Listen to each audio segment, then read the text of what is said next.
Welcome to the Breakthrough Advisor Podcast. In this podcast, we inspire advisors with ideas and pathways to break through barriers and build a thriving retirement income business. We will interview innovative technology developers, business leaders, and successful advisors, then help you organize and execute these ideas to move your business forward.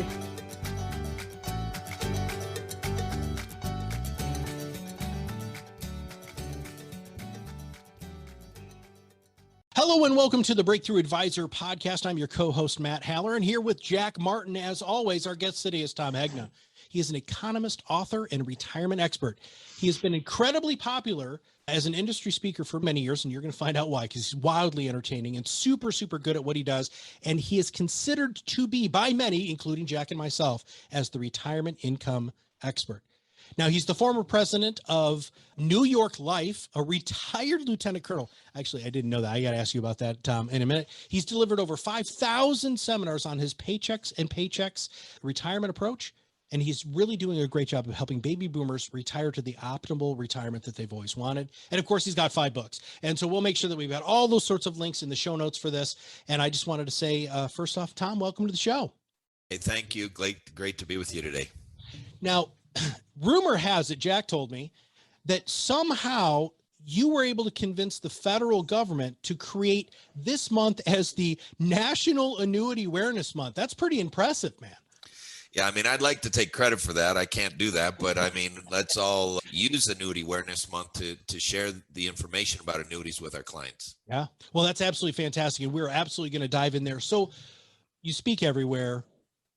You are known as the income expert. What are you hearing right now? So with your finger on the pulse of people retiring, what is the number one thing that you're hearing about? Well, I mean, I think it's scary times. Interest rates are very low. The market is near all-time record highs. You got crazy things going on with crypto. You got this AMC and GME, these meme stocks that are going crazy. I think people are wondering really what's going on with the market. Now we got a proposed budget of $6 trillion when we're already $28 trillion in debt and $200 trillion of unfunded obligations for Social Security, Medicare, Medicaid, military pensions, government pensions. So I just think people are really... the market doesn't make sense to even people who've been in the markets for years and years. People are going, what the heck is going on? So what do we do about that? I mean, I understand that guaranteed income and being a retirement income expert makes a lot of sense, but how are you quelling the fears? I mean, you just laundry list of things. What are you saying to clients? What are you telling advisors to? Where do they even begin, Tom? Maybe that's the best question. Yeah. So retirement, it does not have to be difficult. It does not have to be complicated. And now I'm not just talking the talk, I'm walking the walk, because I'm basically semi-retired now. And my golf game is more important to me than all my other events. And so we have to schedule my things around my golf and my tennis and my pickleball. But the most important thing is for retirees to cover their basic living expenses in retirement with guaranteed lifetime income. So I'm not telling people put all your money in annuities, but you need to have at least enough to cover your basic living expenses, your housing, your food, your clothing, your internet. I call that the paycheck, and the paycheck needs to be covered with guaranteed lifetime income. Now, there are 3 sources. Social Security is a source of guaranteed lifetime income. But what is Social Security? It's a lifetime income annuity. It's a guaranteed paycheck for life. A pension is a source of guaranteed lifetime income. But what is a pension? A pension is a lifetime income annuity. It's a guaranteed paycheck for life. So you figure out how much money do you need every month, then Social Security counts, pension counts, but whatever you're short, that's the minimum that you should have coming from a guaranteed lifetime income source like an annuity from an insurance company. Now, you're using a word that my generation doesn't even know what it means, which is pension, right? Telling younger people about annuities or how they can have guaranteed income in retirement. Yeah, well, I mean, it's a guaranteed paycheck for life. And there are still people with pensions. I mean, I have 3 pensions, believe it or not. I've got 1 from MetLife, I got 2 from New York Life, and I got a military. I guess that's 4 pensions. I have 4 pensions that are coming to me. And so there are people who still have them, but most people in the workforce don't. And if you don't have one, then you need to buy one from an insurance company. It's called an income annuity, and it functions just like a pension or a Social Security check. Jack, what are you hearing on the streets that you want to ask Tom? So, yeah, that's a good start, Tom. And I think what we're hearing from a lot of advisors is the concern about taxes. As you say, the debt's big, and eventually we got to pay the piper, right?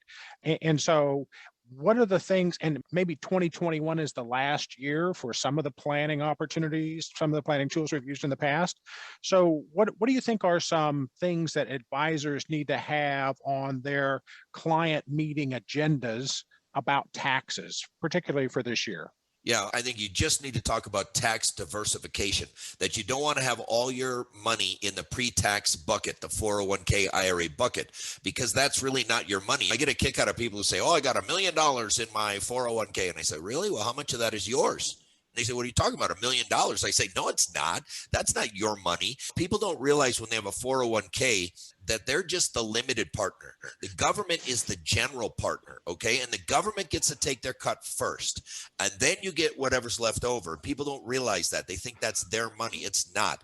And so you don't want to have all your money in that pre-tax bucket. You want to have some money in Roth IRAs. You want to have some money in cash value life insurance. I've been converting almost all of my IRAs and 401ks to Roth because I believe these are the lowest taxes I'm ever going to see for the rest of my life. I've been moving more of my personal wealth to cash value life insurance because I want to have sources of tax-free income in retirement. And I think that would be an important topic to discuss with clients because, look, taxes are going to go up. And it's not a Republican or Democrat issue. This is a math problem, okay? We need a math party. We need a party that can actually add and subtract because neither one of these parties can.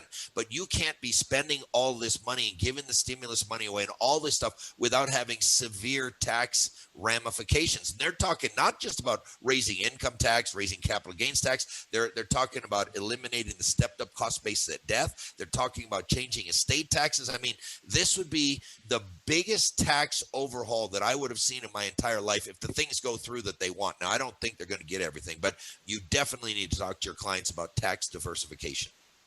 So when you're talking about tax diversification, you mentioned cash value life insurance, and obviously that's an area where the products have been evolving a lot over the last 4 years. And so, can you kind of speak to what you're seeing out there in the marketplace? Is there anything in particular that really catches your eye that makes you say this is a really good idea? Someone ought to be talking to their clients about this. Well, look, there's two basic types of permanent life insurance. There's whole life and there's universal life. Now, universal life has variable life. It has fixed universal life. It has fixed indexed universal life. They call it IUL. You know, IUL is kind of the hot product, but I will tell you, by far, the number one life insurance product in the history of America has been variable life insurance because with the market going up so high, if people were actually in a variable life policy and actually let it grow, that would have done the best, okay? I personally own a lot of whole life insurance. I've come from two mutual companies and they're big into whole life. And I've seen that through all the different cycles, whole life has done very well. I was the national variable life manager for MetLife for a while, but IUL is probably the hot product on the market today. And so I really don't push advisors or any clients towards any one policy. I think a good advisor would explain, here's what variable life insurance is, and here's what it does. Here's the positives, here's the minuses. Here's what index universal life does. Here's the pluses, here's the minuses. Here's what whole life does. Here's the pluses and minuses. And then let the client decide which is best for them. When I was an advisor, I used to carry a playbook because I didn't want to run illustrations. We didn't have we didn't have a lot of computers. I had the first laptop computer ever at MetLife. That's how old I am now. But we didn't run a ton of illustrations. So I'd run one for 25, 35, 45, 55, 65, and I'd have it in a playbook. I'd have term, I'd have universal life, which I used variable life at the time, and then whole life, and then an accelerated whole life, like a 10-pay, and at the time we even had a 5-pay. But I would have those in a playbook, and then I'd sit down with a client, I'd say, here's what term insurance does, here's what universal life does, here's what whole life does. Which do you think fits you best? Because I wasn't trying to just push a product, I was trying to fit what was best for them. So you talked about guaranteed and lifetime annuities, and there's a lot of appeal to that to address the longevity risk. And if you want to talk some more about longevity, that would be great.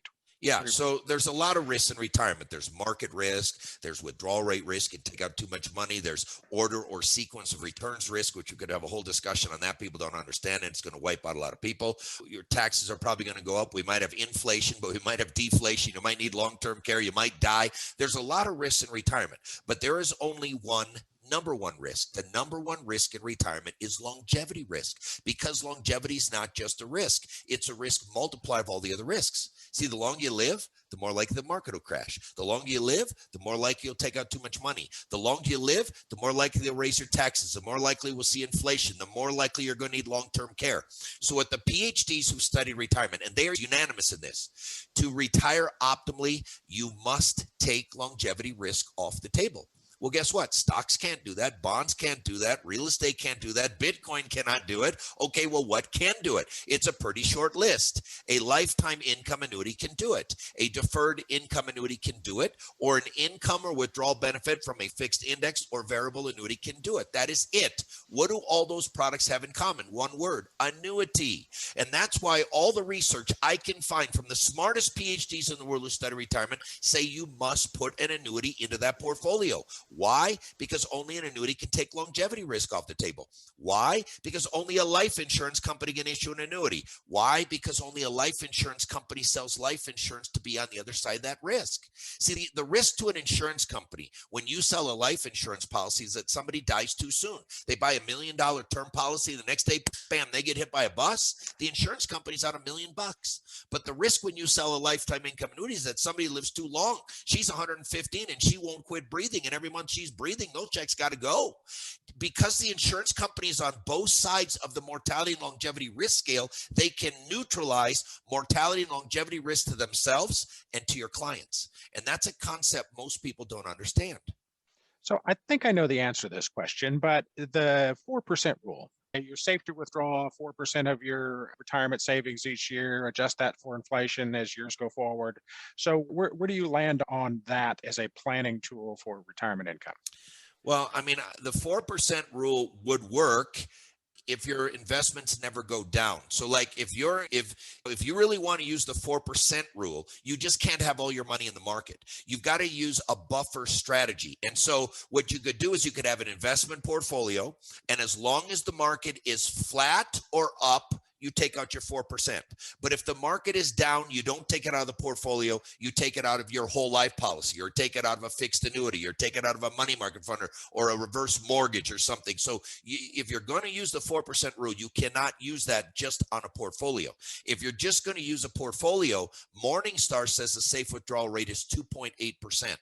I follow Michael Kitces, and Michael Kitces is in my second book, Retirement Income Masters, but he and I see the world very differently. He's a pure investment kind of guy. And I get in an argument with him on Monte Carlo simulations. I say, I don't believe in Monte Carlo simulations because they use age 90, and age 90 fails already 63% of the time, because 63% of your clients, at least the married couples, will have somebody live beyond age 90. So if you're going to run a Monte Carlo, I said, you got to run it at 100 or 105, age 100, 105. And he says, well, those aren't failure rates. Those are times when you would have to adjust your retirement. So he doesn't call it failure. He calls it adjustment, that you'd have to take lower income, or you'd have to get a second job, or you'd have to, I mean, what kind of deal is that? Why would you want to put your retirement in that kind of jeopardy? And you won't have to if you cover your basic living expenses in retirement with guaranteed lifetime income and then invest the rest. See, I'm not against stocks. I own stocks. I own dividend paying stocks. I own real estate. I even own some Bitcoin. I came out in my social media and I said, look, I think it's appropriate to have 1% of your portfolio in Bitcoin. I did it myself, and I was the biggest Bitcoin non-believer. Well, I get people who say, oh, Hegna's email, his social media got hacked. He would never say that. Well, no, if I've got I probably have 60 to 70% of my investments in guarantees, either in life insurance or annuities. And then the other money I do invest. And because I have more guarantees, I can take more risk. And that little 1% that I put into Bitcoin is now like 20% of my portfolio. I mean, it's the best investment I ever made in my life. And so look, I think it's not just about having everything guaranteed. It's having the right amount guaranteed, and that gives you the license to actually invest, and you can take risk in other areas if you want to. So back to the longevity thing again for a second, from a different perspective this time. So we're going to live longer. All right. And so what that exposes us to are those healthcare expenses, right? Where I'm going to have more of those go-go years, more of those slow-go years, and more of the no-go years, right? So That's it's not correct. all going to pile up at the end as I live longer. So help advisors understand what we should be doing with respect to the healthcare risks associated with Yeah. that. So, I mean, healthcare, like medical healthcare, that will pretty much be covered by Medicare and Medicare supplement plans. The real blind spot for most people is long-term care, needing to help, needing to go to an assisted living facility or a nursing home. And by the way, 99% of people do not want to go to a nursing home. So I call long-term care insurance anti-nursing home insurance. See, mine has home health care. So the nurse has to come to me. I get to stay in my house.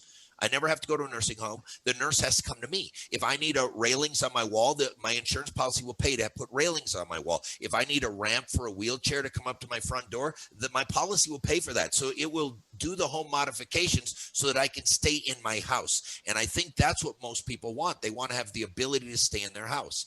Now, I am in talks with an organization that is trying to come up with this solution for long-term care. So if people want to follow me on social media over the next, few months, there may be more information. They're trying to do a thing that will help people age in place. That means it'll give them tips and guides on how to age in their house. And then if they do need long-term care, there'll be a policy that will do that, but you'll get additional coverage based on if you follow these various tips on things on how to keep your brain active and how to exercise and how to do all this stuff. And so it's more like a reward type policy rather than a punitive long-term care policy. And I think it's very interesting.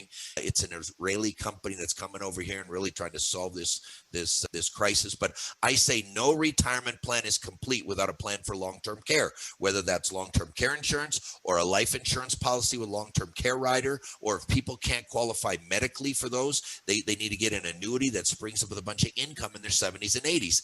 Any plan is better than no plan, but they got to have a plan. So it's good timing that we had this pandemic thing so that you could switch from being on the road to being on Zoom. I like it a lot more. Yeah, I'm not going back. This is my new normal. So talk a little bit about to financial advisors about how we should be thinking about digitization of our practice, virtual meetings with clients versus face-to-face. What's your reading on how we should be handling that most effectively?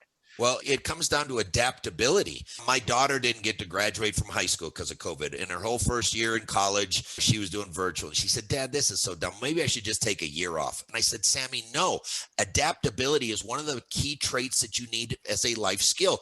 Look, my business changed 1,000,000% the day that COVID and everything got shut down. I mean, my job was to speak in platforms all around the country, all around the world. All of a sudden that shut down. And yet I had my best year ever last year. You know why? Because I adapted. Immediately, I turned to this electronic, to Zoom. I was already starting to move things into the cloud. I just accelerated that.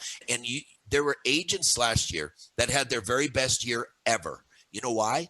Because they adapted. They got to say, "Oh, you know what? Instead of seeing 2 or 3 people a day, I can see 10 people a day. I could see 20 people a day. If I have 20-minute appointments, I can see so many more people. I can have annual reviews with every single person instead of just trying to cherry pick who I think is the best." And you didn't know that D client, they just got a big inheritance, and that C client just won the lottery. You never knew that because you never sat down with them. But see, when you're virtual, you can do that. And so what I was telling advisors during the lockdown, there were 3 main things. Number one, they had to keep a positive attitude. They had to put their mind, they couldn't have stinking thinking. They got to have positive attitude, and they got to look for all the positives because there was a ton of positives with this stuff. Number two, that they should have worked on their professional development. They had time to read, study, plan, learn, sharpen your blade, get better at what you do. That's what I do. I help advisors get better at what they do. I mean, I've helped thousands of advisors become millionaires and multimillionaires. That's what I do. I help them get better. And then the third thing is activity. You got to increase your activity in this virtual world because it's so efficient. You can see so many more people. I was doing 5 or 6, 7 webinars a day when I was on the road. I'd fly to freaking Philadelphia and get a car and drive and stay overnight to do 1-hour presentation. And then I'd get in my car and I'd turn it in and I'd go fly down to Miami and I'd do a presentation. Then I'd get in my car and I'd turn it in and I'd fly over to Texas. How inefficient is that? In a week, I do 3, 4, 5, 6 presentations. I can do that every single day now. And so I just think you gotta work on your activity. You got to put it in your calendar, schedule it. And I just think this virtual world is far better if you can adapt. And some people just couldn't. They just couldn't adapt. And by the way, if you're not very good face to face, you're going to be terrible virtually. So you got to get better with your eye contact and have a nice background and be professional. I mean, those are just things that you need in this virtual world. Matt? Well, I have too many questions, so I want to ask you a question that I hear often, and I know you've spoken on this, which is about the word fiduciary. All right. So everything that you're saying and the passion that comes across and the understanding that you have about these products that are so incredibly powerful to help people have the retirement that they've always wanted, how do you attack back at the misinformation about this not being a fiduciary thing for somebody to do by selling them something like an annuity? Well, I call those people fake fiduciaries. And you can look at my social media. I just posted one. I said, stop being a fake fiduciary. If you're not using annuities, if you're not using life insurance, if you're not using long-term care insurance, you are not a fiduciary. You see, and I've learned this from Jamie Hopkins, there are different levels of fiduciaries. Did you know that? I didn't know that. I thought there was just one fiduciary. You must do what's in the best interest of your clients at all times. There are investment fiduciaries. These are investment fiduciaries. All they do is invest people's money. Oh, they look at the low fees and what is the beta and what's the alpha and blah, blah, blah. That's they call that fiduciary. Well, that's not an overall retirement fiduciary. That's not an overall planning fiduciary. What about longevity risk? If you're not using an annuity, you're subjecting your clients to that. If you're not using long-term care, your clients can get wiped out. I hope they sue those fiduciaries who are not using these products. You cannot be a fiduciary and say, I'm not going to use annuities. I'm not going to use life insurance. I'm not going to use long-term care insurance. You're not a fiduciary then. What are you? You're a fake fiduciary. So I'm just very adamant about it. I always believe every client, every advisor should work in the best interest of their client. And we all know there's some agents out there that are just hawking indexed annuities, or they're just hawking IUL, and that's all they do, and they're just selling a product. That's not in the best interest of a client either. But to say that you're going to be a fiduciary and not use these products, that's ridiculous. You can't be a fiduciary and not use these products. Well, and with that, you're talking about a very small amount of people that are hawking that stuff. And I think they've given everybody a rough name. Now, the next part of that, which is the certified financial planning standards, right? That one of the 6 areas that they're supposed to be proficient in is insurance, in making sure that the people are going to have their retirement. What do you say to people who hold themselves out as a CFP, but they're not going to do this because it's against something? Well, I mean, they're just not educated properly. I mean, I have to go up against them all the time. I mean, I get asked to speak at these things, and there's a room full of people that hate annuities, and I can turn about 90% of them in an hour. But the other 10% I can never turn. And what they do, they don't attack annuities. They attack me personally, which is funny because when you're losing an argument, that's what you do. You attack the person. You don't attack debate the ideas and everything. And I always tell people, these aren't my opinions. I didn't make this stuff up. This is the research of PhDs all over the world.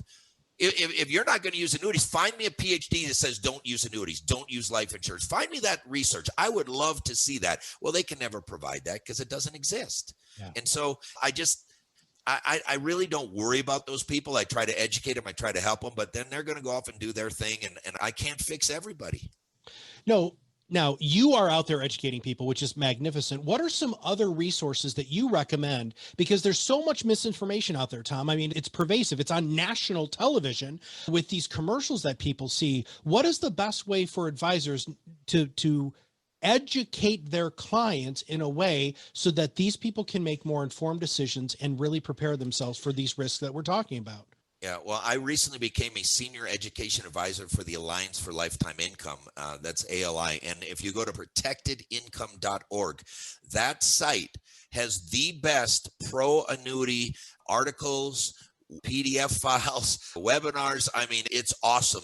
I would encourage every advisor who's in the annuity market to go Google Alliance for Lifetime Income, protectedincome.org, and just see what's available for free. That's already all these articles that are pro annuity that you can just print off and give to your client. You can put your name and picture on some of their brochures and their PDFs. And I mean, and they all have FINRA letters. So they're like compliance approved.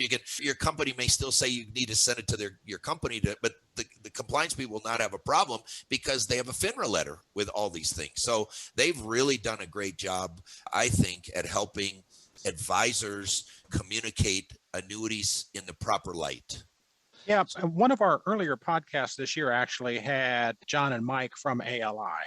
And they did an awesome job of talking about the language of annuities and giving us a glossary of words, ways to explain things that their focus groups have uncovered, help our clients understand annuities and life insurance a lot better. They do an awesome job. I love their commercials. The drag racer who says, "I'm not crazy." Right. So they do a good job. Absolutely. Absolutely. Now, Tom, I'm going to have you put your coaching hat back on just for a few more minutes here, because I don't think that we've done enough on this show necessarily to really highlight some of those things. What book? So you're talking about professional growth and development, right? That people should have been doing over the last 18 months. What are you recommending? What is the best book? What is the best website? What is the best thing that you think that people should use to really get their craft where it needs to be? Well, I mean, of course, all my stuff is pretty darn good. Yeah. But, I'm just looking to see if I got it handy here. Man on a Mission by Marv Feldman. You normally have it sitting right here somewhere. But anyway, Man on a Mission is a great book if you sell life insurance. It's got great life insurance questions. David McKnight's Power of Zero, that is a great book talking about how to get to a zero income tax bracket. Ed Slott is a great resource for tax-free in retirement as well. Patrick Kelly, a lot of great people out there. The book Think and Grow Rich, it can get your mindset right. I mean, that book had a huge impact on me early in my career. And so I would say that type of thing. And again, I've got training and coaching. I've got free YouTube channel. If people don't have any money, you can get a lot of it on YouTube for free if you want to really get good. Oh, I've got 5 free webinars. That would be a great place. You go to tomhegna.com/webinars. I got one webinar on how to thrive in this post-lockdown environment. Gives you those ideas, the attitude, the activity, and the professional development. I've got one on how to sell life insurance. It's a great webinar on selling life insurance. How to deliver powerful webinars if you're just not good at webinars. That one will help you with that. I got my Don't Worry, Retire Happy. That's my signature presentation. It's called 7 Simple Stories That Sell. And then I got one on handling objections. And then I'm going to be adding soon Who Wants to Be a Millionaire. That's my latest presentation I developed on helping millennials become millionaires, because it is very simple to become a millionaire in America today. Anybody can do it if they want to. I mean, people say they do, but they really don't, because they spend their money on stupid stuff. But I have a presentation that walks people through how simple it is to become a millionaire in America today.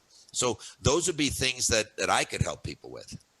And we'll make sure that we have all of those in the show notes just for everybody who's listening. If you just look at the show notes, we'll have links to all of those things. All right, Jack, what other questions should we have asked Tom before we get ready to wrap this puppy up? You're so enthusiastic. Our friends at ALI have coined this phenomenon called Peak 65. And so we've all been talking about how 10,000 baby boomers are reaching age 65 a day. And what they're saying is not true. That number is increasing. It's going to grow to 12,000 boomers a day over the next 3 years. So what's your advice to advisors today, given that demographic? Well, I mean, I think you've got to work that baby boomer demographic. You've got to. They're the ones with the money. They're the ones with the needs. They're the ones that need a Sherpa to get them up the mountain and back down the mountain. And they're getting wrong advice from Ken Fisher, from all these people on TV. They get the wrong advice. And so stick to math and science. I've never gone wrong when I tell people, these aren't my opinions. I don't sell annuities. I don't care if you buy them or not. I don't sell life insurance. I don't care if you buy them or not. I don't sell long-term care insurance. I don't care if you buy them or not. The research shows you should, and here's why. And then I lay out specifically the scientific facts of why you need to cover your basic living expenses with guaranteed lifetime income, why you need to have a plan for inflation. Even if we're in a deflationary economy, there's going to be pockets of inflation. And now we're seeing lots of pockets of inflation, but we'll go back to a deflationary economy soon enough, but there's always going to be inflation. So you got to prepare for that. You got to prepare for if you need long-term care, you need life insurance in case you die. People say, oh, I don't need life insurance. It's retirement. Well, that's what gives you the license to spend your money. People, you see, most people underspend in retirement. They don't overspend. They underspend because they're living this just in case retirement. And I tell people, don't leave your kids any money. You're not supposed to leave your kids a single penny, not one penny. Spend your money. leave them life insurance, because you can do that for pennies on the dollar. I got 4 kids. One day we're saying, hey, how much should we leave the kids? My wife said, I don't know. What do you think? I said, well, if we bought a $1 million second to die life insurance, name the 4 kids beneficiary, and we're both gone, they're going to get $1 million tax-free. That's $250,000 a piece plus whatever's left over. Let's start there. So we bought a $1 million joint life policy, second to die, name the 4 kids as a beneficiary. The policy is completely paid up. Do you know what the cost of that $1 million policy was? $150,000. So for 15 cents on the dollar, we get to transfer $1 million tax-free to our kids. But here's the best part. Who gets to spend the rest of it? We do. See, if people would spend their money and use some pennies to leave life insurance, they can get the most for the least. And that's what I try to tell people. I try to help them get the most for the least in retirement, because there's no second chance. There's no do-over. You got to do it right the first time. And that's what I try to help people do. Well, Matt, I think Tom's done an awesome job. What do you think? I do too. So Tom, we always ask the last question here, which is, what should we have asked you that we didn't? Oh, I think you did a fine job. We could have gone in so many different directions. There's so many things. We could do a whole program on home equity. We could do a whole program on long-term care. We could do a whole program just on guaranteed lifetime income. But I think we gave people on maximizing Social Security benefits. Those are all steps that are in my Don't Worry, Retire Happy book. That's 7 simple steps that if anybody follows those simple steps, they're going to have a more optimal retirement than just winging it. So everybody needs to make sure that they're following Tom on social media. We'll make sure you have all of your social media links in the show notes. And by the way, you should probably also follow Jack, because he puts out some pretty cool stuff too. But Tom, we want to thank you very much for taking some time with us today, and really not just educating us, but motivating us on the power of everything that you've talked about for many years. Thank you very much. It was great being with you today. If you have not subscribed to the podcast, make sure you click that subscribe now button below. That way, every time we come out with a new one, it'll show up directly on your listening device. And I am sure that somebody who needs to hear this, and it's very easy to share it. All you have to do is click that share button, and you can send it to all of your friends and family, all of the advisors that you know, because you know what? There's a lot of things that came out today that are kind of groundbreaking things that you need to be shaken up and realize that you are actually not thinking about things correctly. And because of that, there's going to be liability. I believe this firmly in my heart, that there are going to be some incredible lawsuits later down the road because people aren't offering the products and services that are truly what it means to be a fiduciary. So for everybody here at InsureMark and me, Matt Halloran, we'll see you on the other side of the mic very soon.